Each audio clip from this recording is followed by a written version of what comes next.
Subtle results, still you, but with fewer lines. Botox Cosmetic, out of botulinum toxin A, is a prescription medicine used to temporarily make moderate to severe frown lines, crow's feet, and forehead lines look better in adults. Effects of Botox Cosmetic may spread hours to weeks after injection, causing serious symptoms. Alert your doctor right away as difficulty swallowing, speaking, breathing, eye problems, or muscle weakness may be a sign of a life-threatening condition. Patients with these conditions before injection are at highest risk. Don't receive Botox Cosmetic if you have a skin infection. Side effects may include allergic reactions, injection site pain, headache, eyebrow and eyelid drooping, and eyelid swelling. Allergic reactions can include rash, welts, asthma symptoms, and dizziness. Tell your doctor about medical history, muscle or nerve conditions including ALS or Lou Gehrig's disease, myasthenia gravis, or Lambert-Eaton syndrome, and medications, including botulinum toxins, as these may increase the risk of serious side effects. For full safety information, visit BotoxCosmetic.com or call 877-351-0300. See for yourself at BotoxCosmetic.com. Move your career further, faster in just 2 days with a Harvard Professional and Executive Development Program. Advance your leadership skills, craft smarter business strategies, build your network, and transform how you work and think to keep your career moving forward. You'll earn a certificate and can add Harvard to your resume with Harvard Professional and Executive Development. Learn more at professional.dce.harvard.edu/Spotify. This episode is brought to you by Progressive Insurance. Fiscally responsible, financial geniuses, monetary magicians. These are things people say about drivers who switch their car insurance to Progressive and save hundreds. Visit Progressive.com to see if you could save. Progressive Casualty Insurance Company and Affiliates. Potential savings will vary, not available in all states or situations. The following contains descriptions of physical violence, sexual violence, and graphic descriptions of autopsies.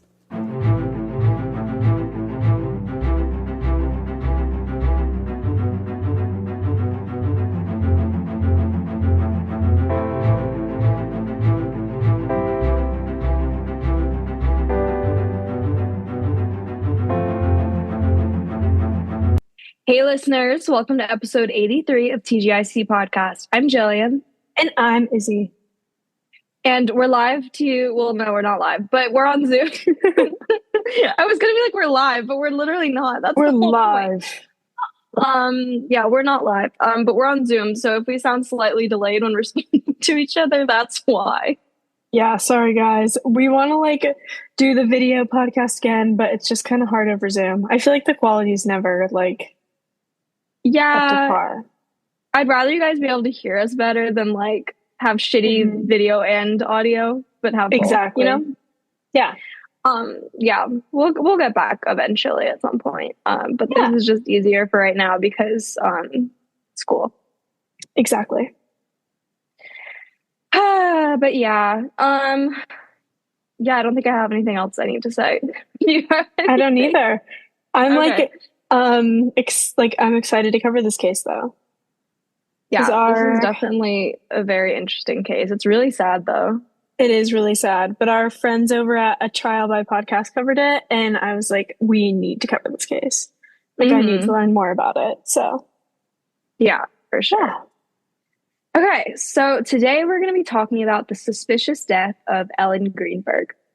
Ellen Ray Greenberg was born on June 23rd, 1983 in New York City. She grew up there with her parents, Josh and Sandy Greenberg. After high school, she went to college at Penn State in Pennsylvania, and she graduated with a degree in communications.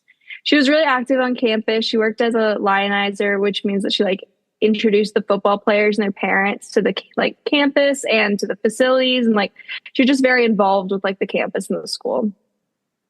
After college, she got her teaching degree at Temple University in Philadelphia. She was a very, very smart woman. And she was really competitive and I feel that the competitive thing, I'm also a very competitive person, but I mean it in the bestest way possible. I never see competitive as a bad thing. No, exactly. I feel like competitive can be a good thing. And in her case, it was a good thing. She was involved in so many sports and I feel like being competitive academically isn't as long as it's not toxic, competition, you know what I mean? And I think having a competitive edge is important.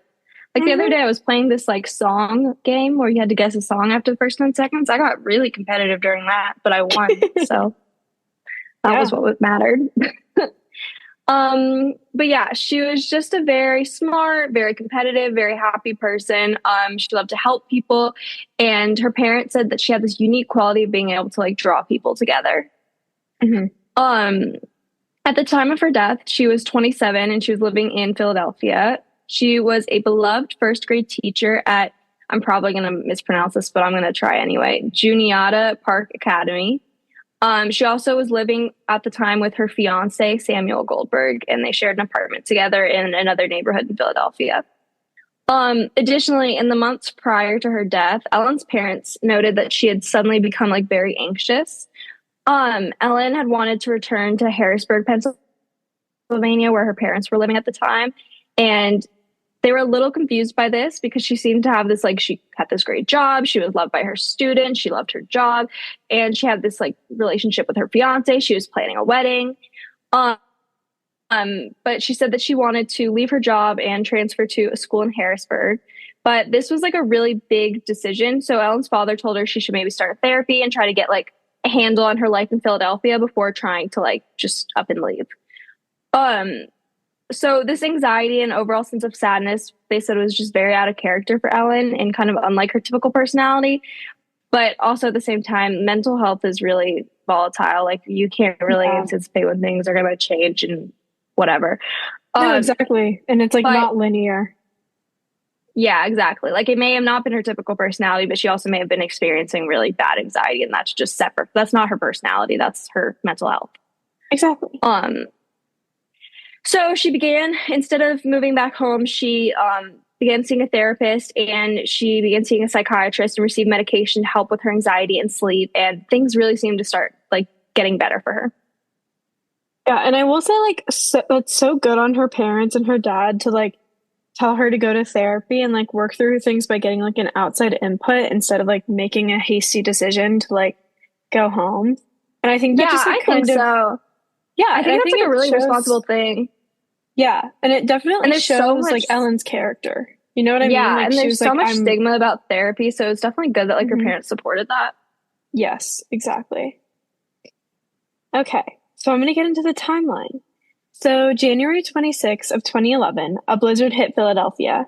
So Ellen left her teaching job earlier than usual that day at around 12.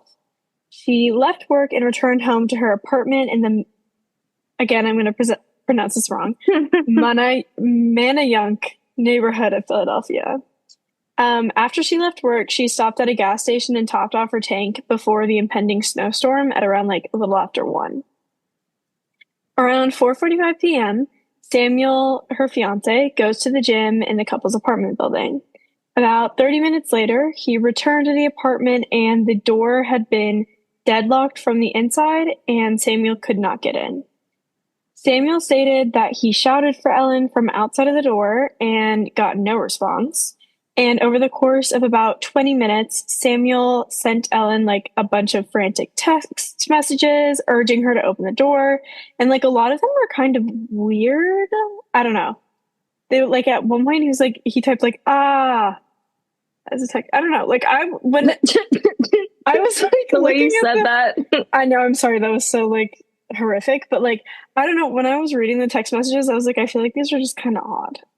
Did you feel the same way, or was that just me? Yeah. No, I get what you're saying. Something was a little off-putting about them. Yeah. So Samuel even went down to the like building's front desk and he asked a security guard on duty to help him get into his apartment. However, the like person at the front desk told Samuel that for like privacy reasons, he could not help him into his apartment, which like makes sense, I guess. Really? I don't think that makes sense. I mean, it like kind of makes sense, but it's like, it's not the fact that like Samuel can't open, like it's not like his key's not working or something. It's like like someone on the inside of the apartment deadlocked it on purpose. I know, but like I guess it would depend on who's like, if both of their names are on the lease, he should have access to the apartment. Like, true, I guess it is fair. Like, you know what I mean? But I mean, I don't know the details of whose name was on the lease, but like, yeah, exactly. If I was like locked out of my apartment, I would want to be able to get back in. You know what I mean? True. Yeah. And apparently, so Sam allegedly told the man that he was just gonna like knock down the door. And the security guard was like, if you do any damage to the door, like you're liable for paying for it. Like that's not on us. Which is honestly, yeah, now that I think about it, it is kind of crazy. That's what I'm saying. Like clearly there's something like it's his apart like again, And maybe that's his his name like was Luis fiance or something. Yeah, like this seems a little like the security guard seems like the most unhelpful motherfucker. Yeah. Yeah, no, exactly. So all of this was actually caught on security footage of like that was in the lobby. So he was seen like going downstairs, talking to the man at the front desk, and then going up to the apartment alone without the security guard. This is a really important thing for later. So roughly around 6 p.m., Samuel knocked down the door, and when he entered, he saw Ellen on the ground with a 10-inch serrated steak knife jammed 4 inches into her chest. Wow. She had suffered 20 stab wounds, including 10 to her neck and her back, and she also had bruises all over her body of like various ages. Upon seeing this, Samuel dialed 911 and reported that Ellen had quote unquote stabbed herself and quote unquote fell on a knife. And she was like unresponsive at this time. But in the 911 call, like Samuel said that she was still warm. So like I think he attempted CPR. Yeah, I'm pretty sure the person tried to like walk him through it. Yeah. So at 6:40 p.m., authorities arrived to the apartment and pronounced Ellen dead at the scene. There was no sign of any intruder, forced entry, and she had no wounds which were characteristic of a struggle. According to the investigation report, which was carried out by the medical examiner in Philadelphia, she had no injuries consistent with self-defense in a knife attack. And also, like, keep in mind, there was a blizzard outside, and their only entrance to the apartment was their balcony other than, like, their front door. But they were on the 6th floor. And since there was snow on the ground, there would have been, like, footprints or something, or, like, any evidence outside left in the snow, and there was none of that. So then, like, the neighbors of the couple were interviewed, and they had heard, like, nothing suspicious at the time of the murder, and the CCTV footage downstairs did not capture anything or anyone suspicious in the lobby at or around this time. Because of the circumstances presented, Ellen's case was quickly deemed a suicide, even before an autopsy could be completed.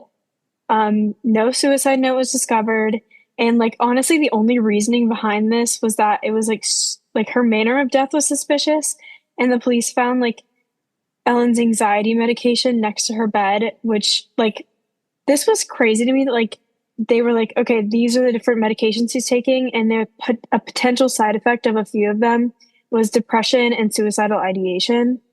And like that's crazy like reasoning to so quickly rule something a suicide before there's even an autopsy performed. Exactly. And like I feel like that honestly it's just like stigma about mental health. Like no, literally. And it's like, okay, yes, the door was deadlocked from the inside, and like the weapon used in like the like I'm gonna say attack, but like alleged attack was like from their knife block in their kitchen. I don't know. So there were like a few things pointing to this. I see that there's a couple things. I just feel like you shouldn't be let's not rule anything before there's like an autopsy and like exactly, you know. And it's also like this woman was stabbed 20 times. You wouldn't think that they'd be like, oh, this is you'd think they would think that's a little bit more abnormal. Like and you don't hear about suicides where people are stabbing themselves more than like a few times. That many times, like 20 times. Like you don't really see that. And at this time in Ellen's life, like we already touched on this a little bit, but her career appeared to be blossoming. Her students loved her. She was planning her upcoming wedding, and she had already like purchased a wedding dress.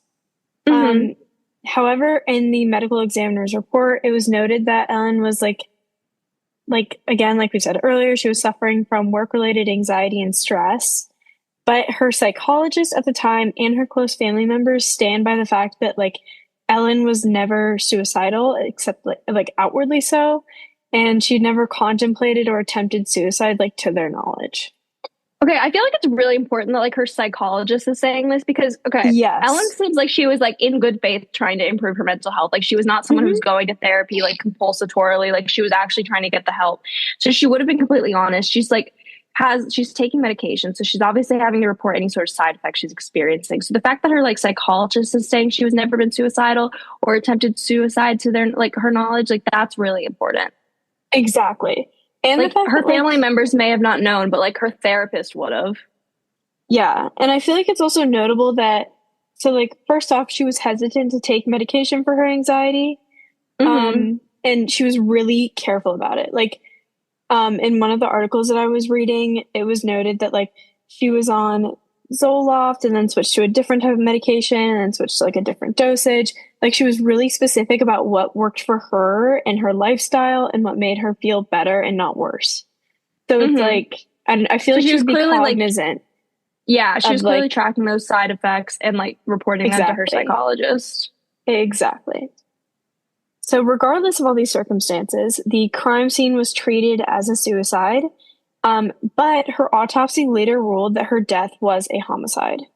This would be like a huge factor in this case, and the Philadelphia Police Department actually quickly refute this, and in February of 2011, they officially ruled Ellen's death a suicide. And I think it's like also so like this was something that I didn't really write down for our podcast, but I was listening to the Crime Junkie episode, and they were talking about her funeral, which was soon after her death. And they were saying how in the in the funeral speech that her dad did, like he literally discussed that like her death had been ruled a homicide. Like everyone was like shocked by this. Yeah. So it's like people like really like for it to be ruled a suicide was very out of left field. On January 27th of 2011, with permission from police, Samuel had the apartment cleaned and sanitized. Samuel's uncle, who also happens to be a prominent judge in the area, also came by to take Ellen and Samuel's electronic devices and credit cards. I also think he may have taken like her purse and engagement ring too. Like he was taking stuff. Yeah, like, they were just like he was taking stuff. Exactly.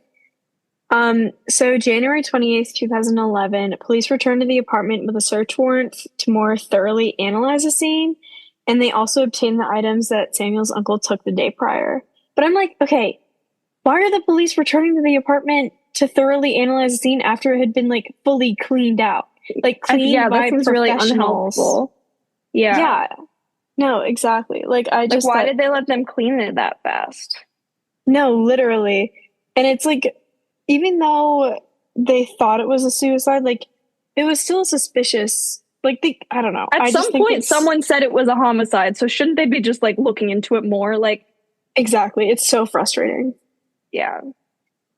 So since the death of Ellen Greenberg, the police like quickly shut the case. Like after ruling that Ellen had committed suicide.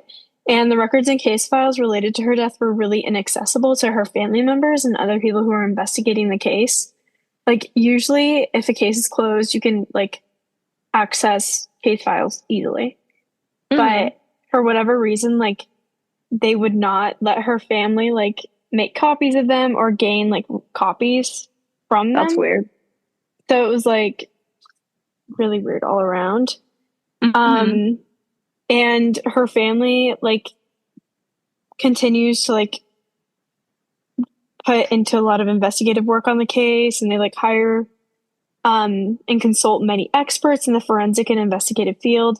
And honestly, every single one of them has determined that there is a bigger story there. Like, yeah, her family, friends, and, like, a community around her does not believe that Ellen killed herself. And one of the things that really stood out to me that her dad said was, like, Ellen was really squeamish about pain. And, like, for someone to stab themselves 20 times in, like, their chest and their back and their neck, like, it's just inconceivable, especially for someone who is in Ellen's position. Yeah. Yeah. So going a bit into like the forensic findings, I read the autopsy and all the case files for this case. And I think like a lot of the most, like we talked about a lot of the evidence, like the serrated knife and stuff like that. But when more forensic scientists were looking at the case, they noticed some other inconsistencies. So Henry Lee, who was actually the forensic scientist who testified on behalf of O.J. Simpson in his murder case, deemed that he did stuff with John Bonet's case. Really? I didn't know that. Yeah, he like looked into it after the fact. He's like pretty well, as far as forensic scientists go, he's pretty well known. Like, yeah. And I think he might be the only forensic scientist I would recognize by name. But yeah, he definitely like did something looking into the John Bonet case after the fact. Interesting. And well, he deemed that the number and the types of bloodstains at the scene were like consistent with a homicide and not a suicide. Like there were things that indicated that Ellen's body had been moved and like all these other things. Further in 2017, forensic pathologist Wayne Ross testified that when re-examining a fragment of Ellen's spinal cord, it was clear that the nerves had been severed. And this was sent to like other people as well. And this would have led to Ellen losing her fine motor skills, and she would just be in like excruciating pain, like to the point where she would have either passed out or died. And there was also like a lot of trauma to her cranial cavity, which would also lead to similar, like, I guess, like effects. So just like so many inconsistencies with this. I don't know, because like the killing blow in her like long list of injuries was the final one when the steak knife like punctured her heart. But like for her to go through all these other stab wounds and still be able to stick a knife 4 inches into your chest is wild. Yeah, like at that point she would have caused enough damage to have not been able to do that, basically. Exactly. Yeah. Yeah. Okay. Move your career further, faster in just 2 days with a Harvard Professional and Executive Development Program. Advance your leadership skills, craft smarter business strategies, build your network, and transform how you work and think to keep your career moving forward. You'll earn a certificate and can add Harvard to your resume with Harvard Professional and Executive Development. Learn more at professional.dce.harvard.edu/Spotify. Last week was our first playoff game, and my plaque psoriasis was so itchy under all my gear. Sometimes just thinking about scratching could take me out of the moment. And then my doctor told me I could get clearer skin with a pill called Otezla. Otezla apremilast is a prescription medicine used to treat adult patients with plaque psoriasis for whom phototherapy or systemic therapy is appropriate. Otezla can help you get clearer skin after just 4 months. Okay, ready for the next game. Talking to my doctor about a pill was a total game changer. Don't use Otezla if you're allergic to it. Get medical help right away if you have trouble breathing or swallowing, swelling of the face, lips, tongue, throat, or arms. Severe diarrhea, nausea or vomiting, depression, suicidal thoughts, or weight loss can happen. Tell your doctor if any of these occur and if you have a history of depression or suicidal thoughts. Live in the moment. Ask your doctor about Otezla. Call 1-844-4-OTEZLA or visit Otezla.com for prescribing info about cost, and more. Okay, so we're going to talk a little bit about some of the suspects and theories for this case. Obviously, a lot of the stuff we're going to say is not like everything is alleged. We're not accusing anybody. We're just simply suggesting what other people have suggested. I feel like I have to say this spiel every single time, but especially in this case. But it's important, yeah. Especially it's important. Since this case is like recently reopened. Yeah, we're not accusing anybody. We're just sharing the information and sharing some of our thoughts on it. Okay, so the first theory is the official ruling theory of suicide, which is, what the police said at the time of her death, and what went on her file. Additionally, when her computer was being investigated, her search history had recent searches for suicide methods, quick suicide, and painless suicide. But to me, this seems staged, and I'll tell you why. Because anyone could have access to those devices if they're already in the apartment, like to have staged a suicide. You know what I mean? And then also, the way that she ends up dying is not quick or painless. It's actually like It's the very worst. especially violent. Like not Yeah. even just like violent in the sense, like obviously all deaths in this regard are violent, but this one is like particularly violent. It's horrifically violent. It's not quick or painless. And if she was Googling those things, like, you know what I mean? Yeah, like then she wouldn't have come to the conclusion of like stabbing herself 20 times. Yeah, that doesn't line up for me. And maybe that's just me like not connecting the dots or something, but like for me that is like a big red flag that like her death was not quick or painless. It was actually like especially horrific and painful and long. Yeah, exactly. And it's also like if she was planning on killing herself while Samuel was at the gym, and he was only at the gym for 30 minutes, mind you.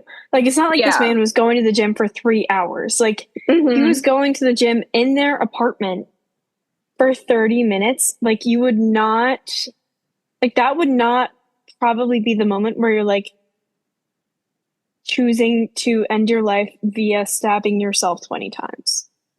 You know what else I'll say? This just popped in my head. You said that she stopped and got gas on the way home from work, right? Yes, exactly. And who would do that? Like, why would you do that if you're planning on killing yourself? That's like a forward thought, like to get gas and like prepare for the storm. Interesting. Yeah. I just thought about that. There's also some other reasons why, to me, the suicide theory just seems inconsistent. One, we've already kind of discussed it, but like she was actively seeing a psychiatrist and like trying to improve her mental health. The therapist said she was not suicidal, and she was also especially suffering from anxiety, not depression, which obviously there's overlap there. So like that might not necessarily be a factor, but like she was seeing a psychiatrist who said she was not suicidal. Yeah. And the psychiatrist's job is kind of like to make sure she's not suicidal. So exactly. And to make sure she's not like a threat to herself or to others. Yeah. Kind of on that same note, her family said that she was like experiencing this like high level of anxiety, but she was also still like happy. They said like a lot of this anxiety was just rooted like in work and like life stressors, but she was still like happy with her life. Yeah. Like she was just anxious. Yeah. And like if people suffer with anxiety, like, you know, that feeling of like anxiety is an entirely separate entity, I guess. You know what I mean? Yeah.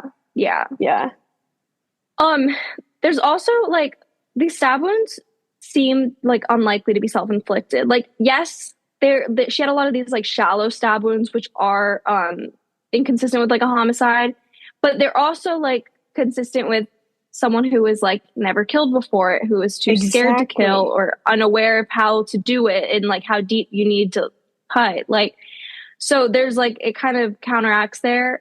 She was also stabbed through her clothing, which is inconsistent with suicide. And she also has like these past incidents of being particularly squeamish about like blood and pain and stuff. Like she said, like her parents said that like she would not go back to get any more ears pierced after like her first time. Like she was that like uncomfortable with it. And like this was a pretty like consistent factor throughout her life, which so you wouldn't think that she would stab herself 20 times. Also, didn't she was stabbed like to the back of her head and neck and stuff as well? Yeah. No, exactly. And I'm like, I am baffled that there was not more work done to see like what angles these stabs were done from. Yeah. You know what I mean? Like that is baffling to me. I agree. And so like, I just think, yeah. And also like, I feel like it would be consistent with Ellen and like her issues with pain to be like looking up like ways to commit suicide which were painless or quick.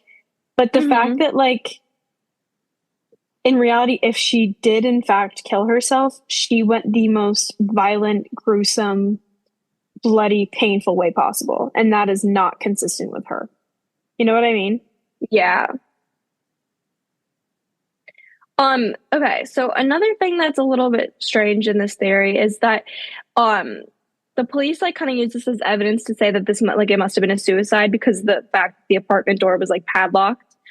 But an investigator not involved with the initial investigation did research on like the type of padlock that was on the door, and he proved that it could be easily locked from the outside. Yeah. So, like, that's not necessarily, like, that's a pretty disproven, like, their biggest fact is pretty quickly disproven. I also just, like, what baffles me is, like, this reminds me of John Money, like, just, like, how were you not looking more into this? How is the scene not better closed off? Like, why are there people coming in and taking things? Why is it cleaned immediately after? Like, that's where, yeah. like, It's just so frustrating. It's so frustrating. Yeah. Yeah.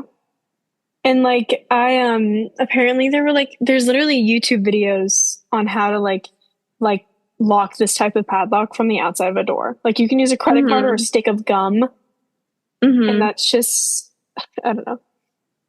Anyways, on to the next theory, which is a blitz attack. So a blitz attack is when you're attacked like super unexpectedly and you don't have time to fight back, thus leading to like the victim not having any stab wounds. Or not stab wounds, sorry, defensive wounds. And like, so this is not even really a theory. It's just like, okay, if someone did break in and decided to kill her, kill Ellen, like they did it in a very surprising way. You know what I mean? Yeah. But it's also like there is no sign of forced entry in any way. There's also all that CCTV footage, right? Like they saw who was going in and out of the building. Yeah, and like her neighbors didn't hear her screaming, like nothing. So I don't know. Yeah. I just feel like this is not a really likely like I don't know thing, unless she was like attacked by someone she knew, in which case like a surprise attack like this would be possible. Yeah. So that's kind of what I'm going to get into. So the one suspect we have written down for this case is pretty common if you are to research Ellen Greenberg's story, but her fiance, Samuel Goldberg. We're going to insert the 911 call so you guys can listen. Mm-hmm. Help, I need now. I just walked into my apartment. My fiance's on the floor with blood everywhere. What is the address? 4601 Flat Rock Road. Please come. Help. 4601 Flat Rock Road. Is this a house or apartment? Oh, no. Oh, no. It's an apartment. Please hurry, please. Where is she bleeding from? I don't know. I can't tell. Sir, you have to calm yourself down in order to get you some help. I'm sorry. I don't know. I'm looking at her right now. I can't see anything. There's nothing broken. She's bleeding. Ellie. You don't know where she's bleeding from? Can't see where blood's coming from? I think her head. I think she hit her head, I think. But it's everywhere. Okay, it's everywhere. Think she might have fallen? Do you know what happened? She may have slipped. There's blood on the table. Her face is a little purple. Okay, hold on for rescue for her. Stay on the phone. What's wrong? I went downstairs to go work out. I came back up. The door was latched.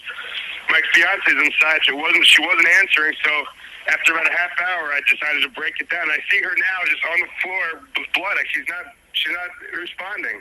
Okay, is she breathing?